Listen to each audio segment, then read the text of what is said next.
राम कृष्ण हरी, राम कृष्ण हरी, राम कृष्ण हरी, राम कृष्ण हरी. जय जय राम कृष्ण हरी, जय जय राम कृष्ण हरी, जय जय राम कृष्ण हरी. रूप पाहता लोचनी सुख झाले ओ साजनी, तो हा विठ्ठल बरवा, तो हा माधव बरवा. बहुत सुकृताची जोडी म्हणून विठ्ठल आवडी. सर्व सुखाचे आगर बाप Rakhuma देवीवर.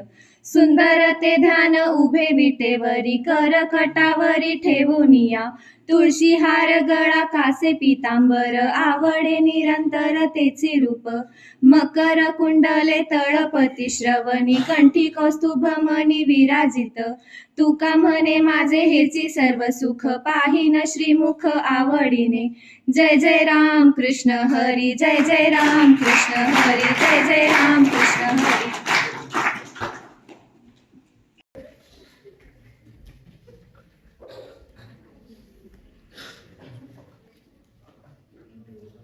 Good morning all of you.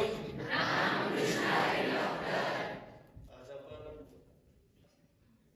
कीर्तन प्रवचन मालिकेला सुरुवात करत आहोत. प्रथमतः आपण या सेवेसाठी एक भगवद्गीतेतला श्लोक आणि एक तुकाराम गाथेतला श्लोक अभंग हे दोन घेतलेले आहेत. तर पहिला अभंग जो आहे, ईश्वर सर्वभूतानां हृदय अर्जुन तिष्ठती, ब्राह्मयांच सर्वभूतानी यंत्रारूढानी माया. म्हणजे या ठिकाणी भगवंत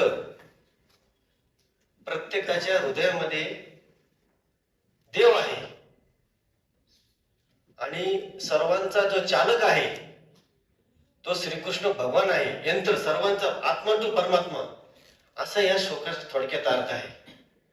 भगवंत या ठिकाणी सांगतात, तू कसली भगवद्गीता सर्वांना सांगतोय. भगवत एका ठिकाणी सांगतात, तू कसलीही चिंता करू नकोस, तू फक्त एकच काम कर, पत्रम पुष्पम फलम तोयम. पान फूल फळ वहा आणि तुझ्या कामाला निघून जा. कर्मालाच देव मानलेला आहे. कोणी काम असेल, माझं काम असेल, तुमचं काम कर्म जे आहे अभ्यास करणं, स्टडी करणं, दुकानदार असेल, पण सर्वांचं काम जे आहे कर्माला देव मानलेलं आहे भगवद्गीतेमध्ये.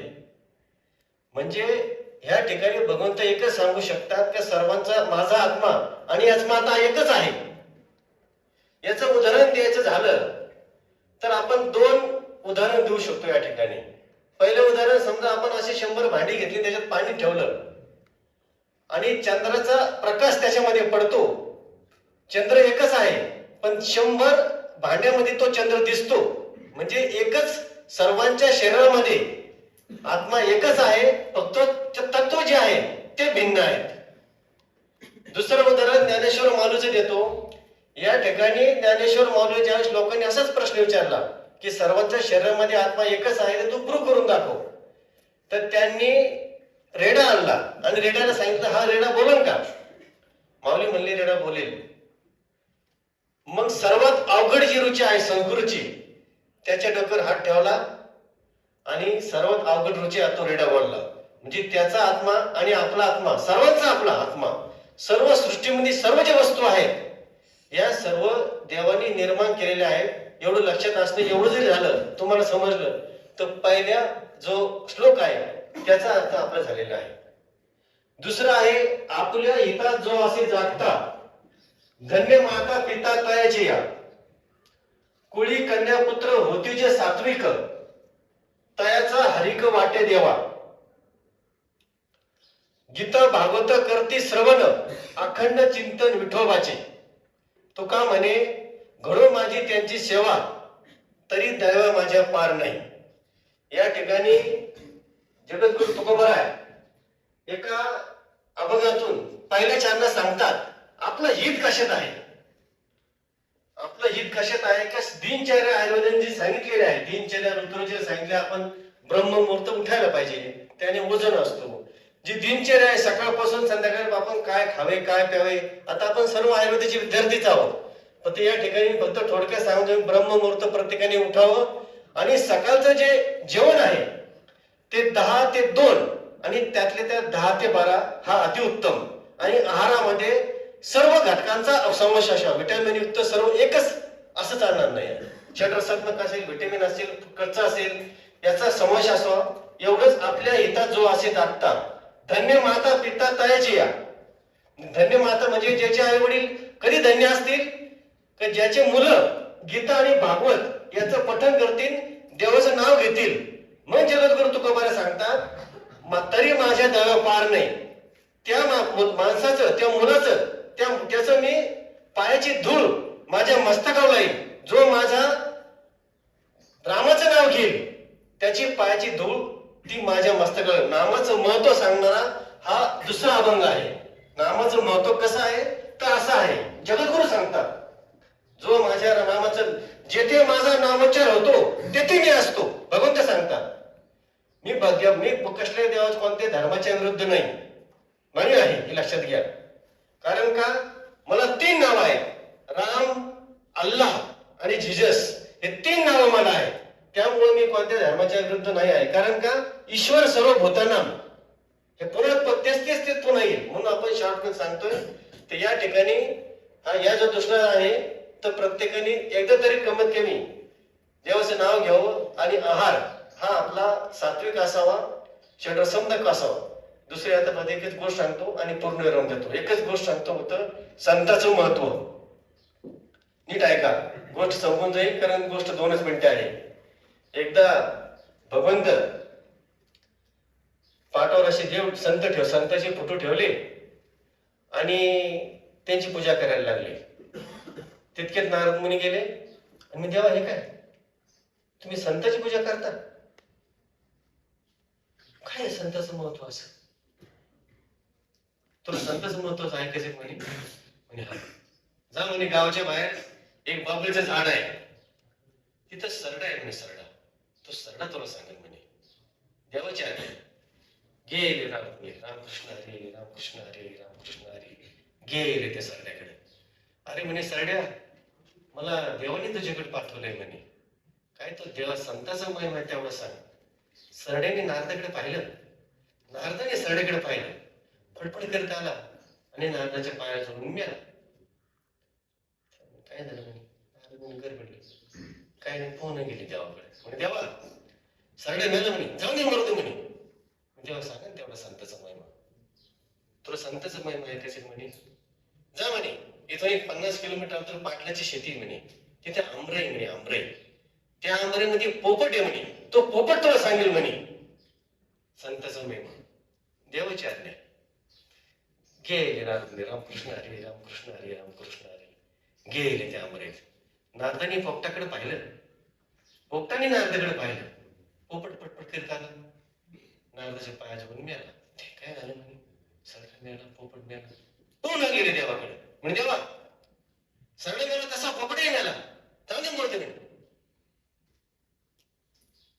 असे करून म्हणजे 100 किलोमीटर अंतरावर एक रामपूर नावाचं गाव आहे. त्या रामपूरमध्ये राजाला मुलगा झालाय म्हणे. त्या मुलाचं बारशाचा कार्यक्रम आहे आज. नाव ठेवायचा कार्यक्रम आहे. ते मुलगा तुला सांगेल म्हणे. म्हणे देवा सरड्याच्या मागं पण कोणी नव्हतं, ते पोपटाच्या मागं पुढे नव्हतं कोणी. जर राजाच्या मुलं काय झालं म्हणे राजा मला मारून टाकेल. तुला काय करायचं म्हणे, तुला सांगतो जा म्हणून. देवाची आज्ञा. गेले राजा रामकृष्ण हरी रामकृष्ण हरी रामकृष्ण हरी. गेले राजमार्ग. राजाने राहिलेला खूप आनंद झाला. लगेच नारद खाली बसले मांडी घालून. रामकृष्ण हरी सर्वांना. आताच डॉक्टरांनी अध्यात्माबद्दल माहिती सांगितली जी खूप महत्वाची होती. परंतु ह्या अध्यात्माचा एक्झाम मध्ये जास्त मार्क मिळवण्यासाठी उपयोग होतो का डॉक्टर? येस. मन शांत राहणे, एकाग्रता वाढणे. आपलं जर तुम्ही जर राम म्हणले, राम म्हणलं तर दोष बाहेर पडतात. मग म्हणले का परत मिटत नाही. म्हणजे हृदयामध्ये आपले जे दोष आहेत ते बाहेर पडतात. आपल्या शरीरामध्ये अनेक दोष आहेत, आपण त्याच्यानंतर चर्चा करू. म्हणजे ज्या एकाग्रता खाली वाढत तुमच्या मनामध्ये, हृदयामध्ये ज्यावेळेस दुसरे विचार असतील त्यावेळेस तुमच्या अभ्यासाला येतो. तो डिस्टर्ब का होतो तुम्हाला? कारण तुमच्या डोक्यामध्ये वेगळे विचार चालू आहे. एकाग्रता पाहिजे असेल तुम्हाला अध्यात्माचा आधार घ्यावा लागेल.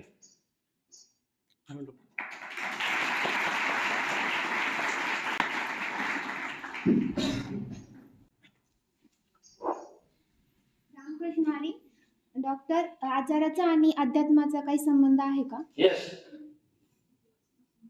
तुका म्हणे पापे येथे रोगाची रूपे.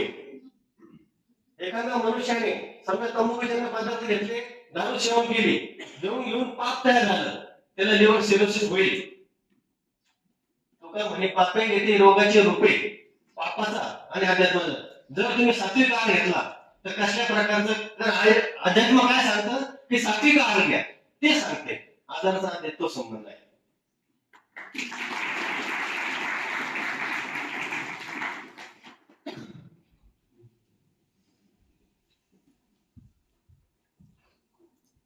रामकृष्ण हरी सर्वांना. डॉक्टर, आत्महत्या थांबवण्यासाठी अध्यात्माचा उपयोग होतो का? Very good question. प्रत्येक गोष्टीचं जे मूळ कारण आहे ते राग आहे. आता आपलं ते हिरं ते राहिलं, त्याच्यानंतर घेऊन हिऱ्याचं अन्नक्षम त्याच्यामध्ये ते उत्तर होतं, तो आपला तो पॉईंट होऊन गेला. काम क्रोध म्हणजे थोडक्यात ते पण कंडिशन करू. आता हिरा, आपण जर हिरा घेतला डायमंड, तो काम म्हणजे काय, हवा असं वाटणे.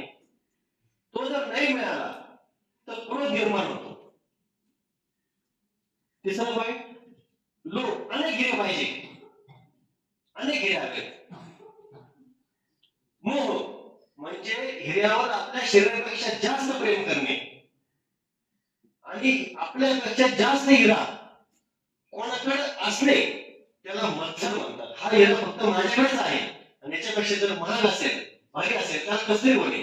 हे जे षडविकार आहे, हे षडविकार कमी झाल्याशिवाय तुम्हाला कसल्या प्रकारचं फरक पडणार नाही. आत्महत्या असो तर कोणते असो, कारण आत्महत्या थांबवण्यासाठी तुम्हाला याचाच आधार घ्यावा लागेल. कशाचा? षडविकार आपल्या शरीरातून कमी झाले पाहिजे.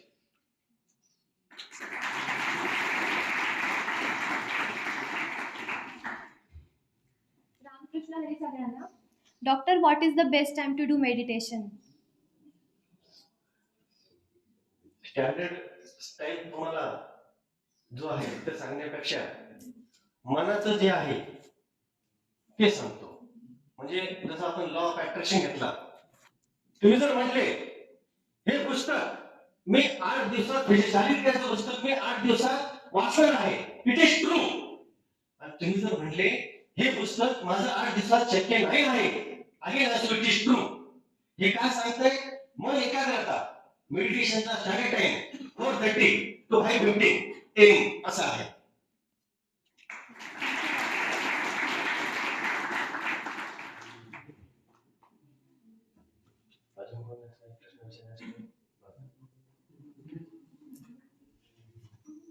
रामकृष्ण हरी सर्व.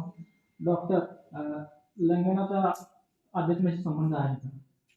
ऋषी मुनींनी आपले, ज्याला आपण शेड्यूल म्हणतो किंवा आचारसंहिता म्हणतो, ही ठरवून दिलेली आहे.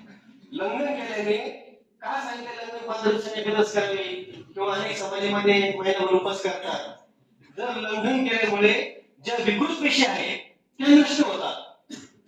पर्यायाने जे मोठे आजार असतील, कॅन्सर सारखे, ते होत नाही. त्यामुळं लंघन करणे हे उपयोगाचं आहे.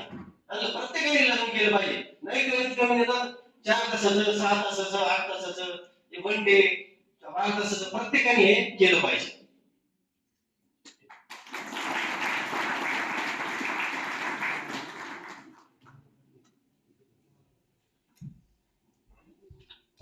रामकृष्ण हरी. डॉक्टर, अंगात देव येणे किंवा भानामती इत्यादीबद्दल तुमचं मत काय आहे? अंगात देवाने देव एवढं मोकळा नाही, प्रत्येक खाली आहे. सगळ्यात महत्वाची गोष्ट आणि लक्षामध्ये. आणि हा एक म्हणजे तुमच्यासाठी हा प्रश्न यासाठी महत्वाचा आहे. चांगला प्रश्न विचारला. नेक्स्ट क्वेश्चन, की ज्यावेळेस आपल्या डॉक्टर लोक सेमी वगैरे येतात, जे सायंटिस्ट घेतात, त्यांच्यासाठी मी हा प्रश्न नेहमी विचारतो असतो. चांगला प्रश्न विचारला तर त्यासाठी एका आजाराचे असे हॅलोजन तयार होतात आणि त्यावेळेस तेवढ्या याच्यामध्ये तो हे करत असतो अंगात येणे. तुम्ही त्याच्या संपर्कात न राहणे हे तुमच्यासाठी औषध आहे. तुम्ही ज्याच्या अंगात त्याच्याबरोबर राहिले तर तुमच्या पण अंगात हे लक्षात असू द्या. त्यामुळे त्याच्या माणसापासून थोडं दूर राहणे एवढं तुम्हाला मी हे औषध म्हणून सांगून टाकतो, हे लक्षात असू द्या. त्याच्यामुळे हे आजाराचा प्रकार आहे.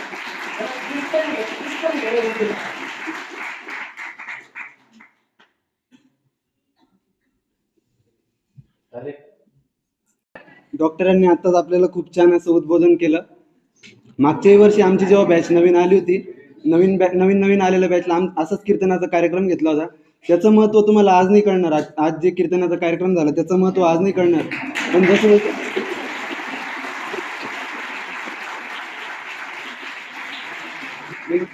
जसं तुम्ही प्रॅक्टिस करशाल अभ्यासात, कॉलेज लाईफमध्ये, करिअरमध्ये, तुम्हाला त्याचं महत्त्व कळेल. सरांचा आहे ना एक पॅटर्न असतो. आता शिकवायचा पण तुम्ही बघितलं असेल टीचिंगमध्ये, थेअरी नॉलेजपेक्षा सर आहे ना प्रॅक्टिकल नॉलेज किंवा क्लिनिकल ॲस्पेक्ट, म्हणजे पेशंट आपल्याकडे येतो तसं त्याच्यातून होणारा प्रॉफिट लॉस ह्या सगळ्या गोष्टी आपल्याला व्यवस्थित समजावून सांगतात. त्याच्यासाठी ना तुम्हाला एक बुक पण बनवायला लावली असेल सरांनी, तर ती बुक बनवा, सर्वांनी मेंटेन करा आणि सांभाळून ठेवा शेवटपर्यंत.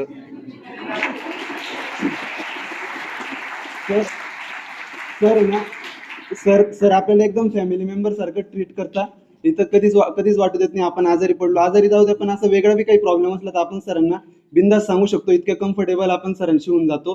आता आमची पूर्ण बॅच सरांशी इतकी कम्फर्टेबल झाली, सरांनी पूर्ण पूर्ण पूर्ण सहकार्य केलंय. तर आणि सर डॉक्टर, ते तुम्ही आता कीर्तनाबद्दल सांगितलं आम्हाला, म्हणजे समाजाचं हित कसं करायचं, पण त्याच्याहून महत्त्वाचं आहे स्वतःचं हित. मग त्याच्यासाठी पैसा लागतो, ते कसं कमवायचं?